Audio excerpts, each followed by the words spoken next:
Assalamualaikum dan salam sejahtera ya. Okey, bertemu lagi di channel Encik Nelayan. Kali ni saya nak kongsikan pengalaman saya lah menggunakan CCTV di dalam kebun. Okey. Okey, ni adalah CCTV yang saya baru beli yang sampai pada hari ni ada 3 set. Okey, CCTV ni saya akan tambah pasang dekat dalam kebun saya lah. Okey. Saya nak kongsikan kelebihan CCTV ni saya dah pakai banyak tahun. Model dan bukan model, jenama V380 ni dah banyak tahun ya. Tak ada lagi setakat ni yang rosak. Saya pasang dekat kebun saya ni lebih 30 unit. Okey. Nampak tu yang atas tiang tu, itu adalah CCTV saya. Okey, nak tengok dia, saya pasang kat sini. Okey, ni. Okey, ni adalah sekarang view sekarang. Nampak? Tu. Tuan-tuan boleh tengok dekat telefon monitor live. Okey. Okey, tengok kat sini ya. SD kan? SD. Tuan-tuan boleh tekan jadi HD. Tekan HD. Gambar dia lagi clear. Nampak? Alright, HD kan? Memang clear gambar dia. Tuan-tuan boleh zoom. Memang clear ya. Okey. Tengok ni.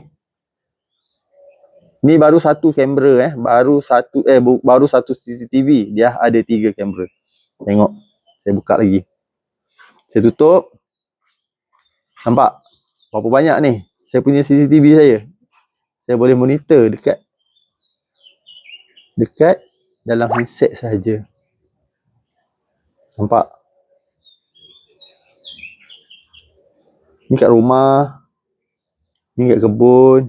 Okey ni. Ni kat kebun kan. Saya tekan play. Tadang. Ni CCTV dekat tempat lain. Ni dekat atas bukit sana. Dekat atas bukit sana tu. Ni Okey. Yang ni pun sama. Dia boleh rotate. Okay, saya buka rotate Tekan sini. Okey, tekan dekat biru PTZ ni. Okey, tekan. Dia gerak Allahuakbar. Okey, nampak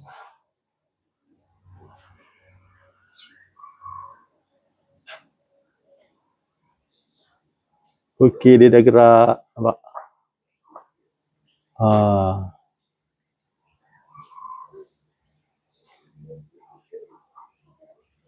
Okey, ni saya fokus dekat saya punya gazebo. Okay, saya fokus kat gazebo.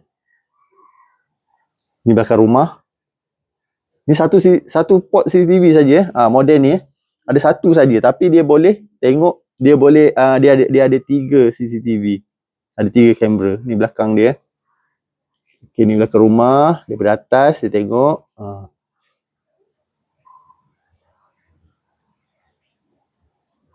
Ni dekat parking. Ni kat parking Okey, saya fokus. Okey, ni satu. Okey, ada lagi, banyak lagi ni. Pintu masuk.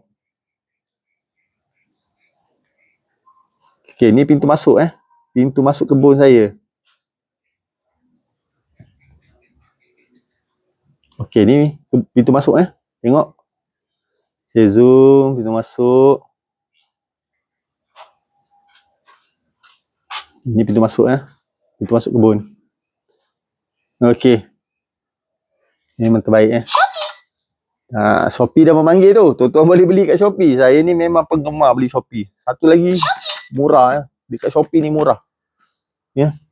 Tuan-tuan boleh tengok. Memang tak masuk akal pun dia punya harga. Memang murah sangat. Okey. Tuan-tuan boleh dapatkan dekat link yang saya share kat sini. Tuan-tuan boleh pasang kat rumah, dekat kebun, tempat kerja, rumah mak. Okey. Nak bagi dekat orang hadiah pun boleh. Sebabnya dia tak mahal. Memang satu lagi, CCTV ni dah jadi keperluan kita seharian. Kalau kata ada orang nak hantar barang, dia akan hantar reminder mesej kat kita, ada apa ni, pergerakan apa semua kan. Ataupun bila orang tanya telefon kita boleh monitor dekat telefon. Kita tengok barang apa yang dia hantar kat kita tu. Betul tak betul ya? Kalau anak kat rumah, kita tinggalkan dia sekejap, tengok dia keluar rumah ke tak, kita boleh tengok kat telefon. Kita boleh tengok apa anak kita buat kat rumah. Okey.